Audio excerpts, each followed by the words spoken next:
Now we move on to CPT's intervention overview, specifically with Rasek and Monson's general guideline to implementing CPT following a 12-session breakdown that are roughly about an hour long each, comprised of psychoeducation, discussions, and concluded with prolonged exposure therapy, or PE. And there's also daily homework in the form of ABC worksheets, which are assigned between sessions to prepare clients for subsequent session topics, such as on topics of trust. And this allows the clients to continue their desensitization efforts in ameliorating psychological symptoms on their own time. During sessions, clinicians provide psychoeducation, such as PTSD background information or CPT information, to assist clients in identifying their stuck points and discover others that they might have overlooked otherwise. Specifically, the clinician frames and rationalizes that the client's knowledge was at that time, their choices, and for reasons they have actioned them.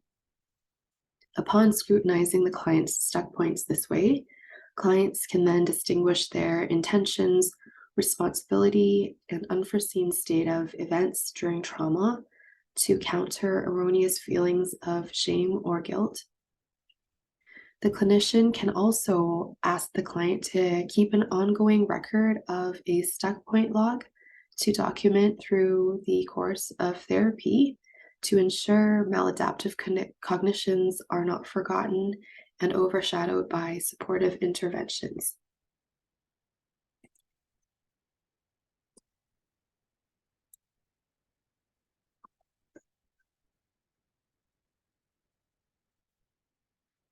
Through CPT, the client's schematic themes around perceptions of safety, power, self-esteem that are self or other directed will be made discrepant.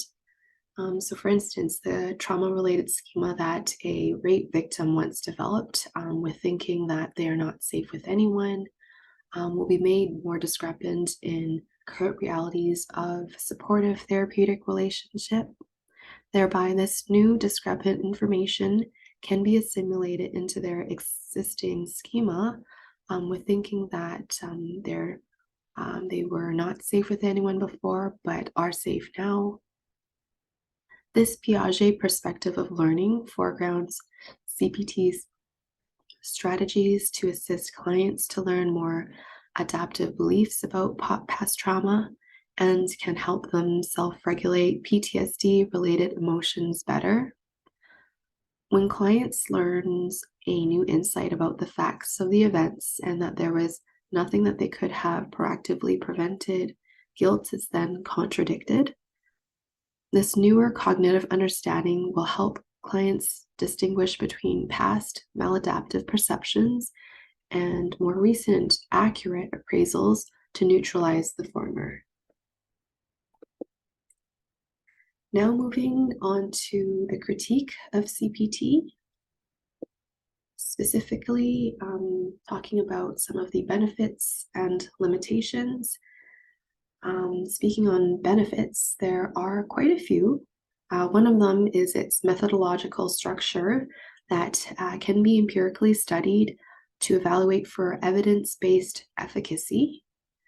At the time of this webinar, CPT has undergone more than 14 published randomized clinical trials, or called RCT, which is considered a gold standard method in empirical research into clinical outcomes.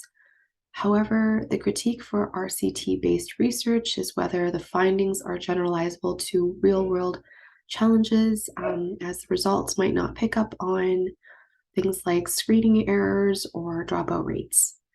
Still, meta-analysis across various psychotherapies continue to acknowledge CPT as highly efficacious treatment.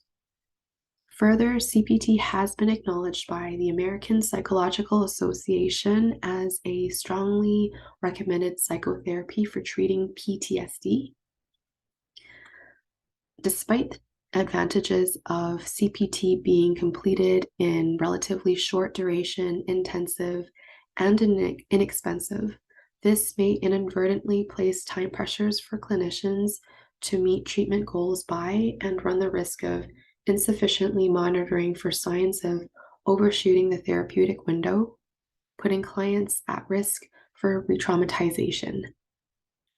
The highly structured CPT format itself can have implications for strict adherence to and less room for delineating from. And by proxy of following such format, the clinician can appear cold to the client, thereby hindering the development of therapeutic relationship.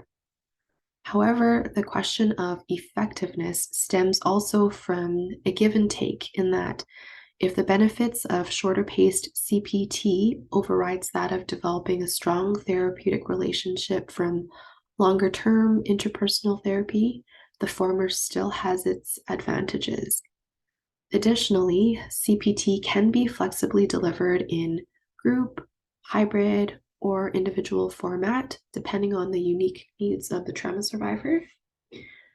The particular disadvantages to delivering in group format is the lack of catch-up sessions for participants who might have missed, one or two sessions, which can prevent them from receiving the full integrity of treatment